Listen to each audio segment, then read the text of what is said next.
میں تمہیں ایسا اب نسخہ دے دیتا ہوں. بھائی جنید صاحب آپ نے بڑی تقریریں کی, بڑی پھڑیں ماری, تو اب آپ طریقہ بھی بتا دیں. میں آپ کو طریقہ بتا دیتا ہوں, اور قسم کھا رہا ہوں میں اللہ کی, اگر تم نے وہ کر لیا تو اللہ تمہیں بغیر مال کے پال کے دکھائے گا.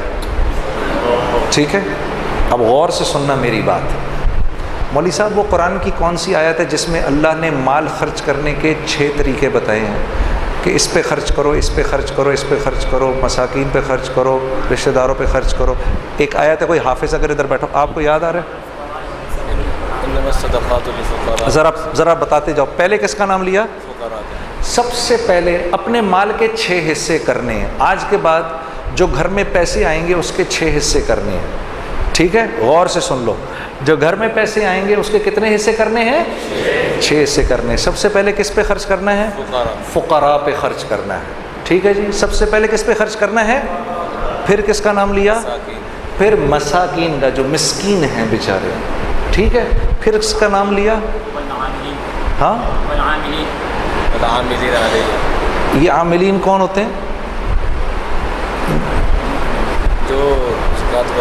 جو اچھا, یہ وہ والی آیت ہے جس میں گردن چھڑانے والوں کا بھی ذکر ہے. ٹھیک ہے نا. پھر جو کسی نیک مقصد میں اپنے مال کو, آپ کے مال کو خرچ کر رہے ہوتے ہیں نا, ان پر علماء سے پوچھ لینا عاملین کس کو کہتے ہیں. یہ تیسرے لوگ ہیں جن پر خرچ کرنا ہے. چوتھا کون ہے جی؟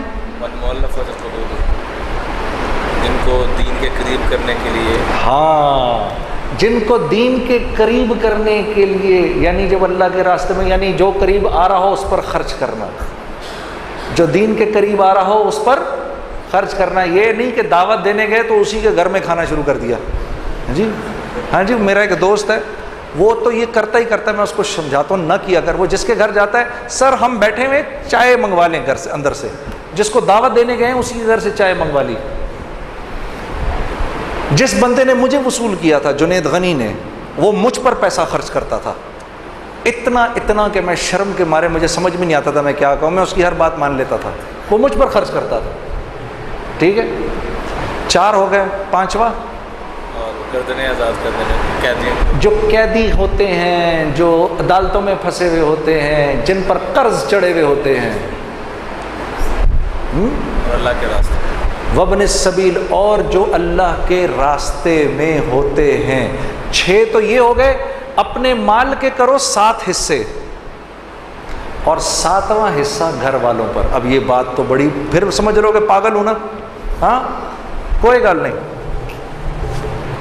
میرے نبی نے اللہ کا ذکر ایسے ہی کرنے کو کہا کہ لوگ تجھے پاگل ہی سمجھیں.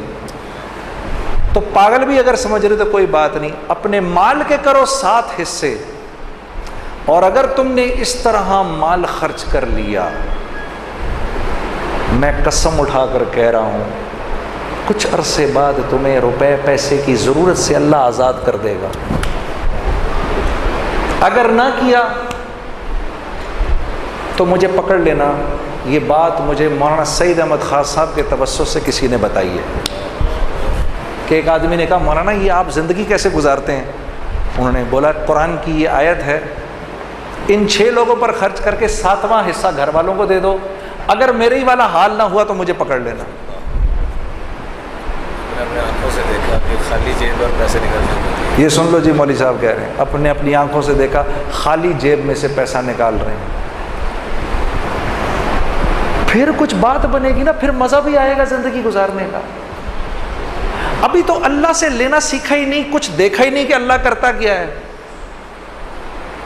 ہاں, لوگوں کی غیبت کرنا بند کر دو, اللہ کی قسم تمہاری ایک بات کسی اور تک نہیں پہنچے گی. کر کے تو دیکھو. پیٹھ پیچھے لوگوں کی بات کرنی بند کر دو. ہاں, تم قتل بھی کر دو کہ کسی کو پتہ نہیں چلے گا. کرنا نہیں خدا کے واسطے. ہاں, سیال کوٹیوں کہ پتہ چلے کل کو یہ بات بھی فیس بک پہ چڑھی ہوئی ہو کہ جنید جمشید کہہ رہا ہے قتل کر دو. آج کل تو تمہارے بھائی کے پیچھے سب پڑے ہوئے ہیں نا. میرے لیے دعا کون کون کر رہا ہے؟ یا چلو میرے لیے دعا کون کون کرے گا؟ کرو گے نا؟ ہاں ٹھیک ہے. یہ کر کے دیکھو تمہاری زندگی کیا بن جائے گی، اتنا مزہ آئے گا زندگی گزارنے کا۔ تم اپنے اوپر پیسہ خرچ کرنا چاہو گے بھی تب بھی نہیں خرچ ہوگا۔ جس چیز کی خواہش کرو گے وہ اللہ کی طرف سے آ جائے گی تمہارے پاس۔ تمہیں سمجھ بھی نہیں آئے گی میں اس پیسے کا کیا کروں یار، پھر جا کر خرچ کر دو گے کسی کے اوپر، یہ لے لے یا اللہ، ادھر تم نے خرچ کیا ادھر اور آ گیا، ادھر تم نے خرچ کیا ادھر اور آ گیا۔ یہ ہے جینے کا مزہ۔ اب مزہ آئے گا جینے کا۔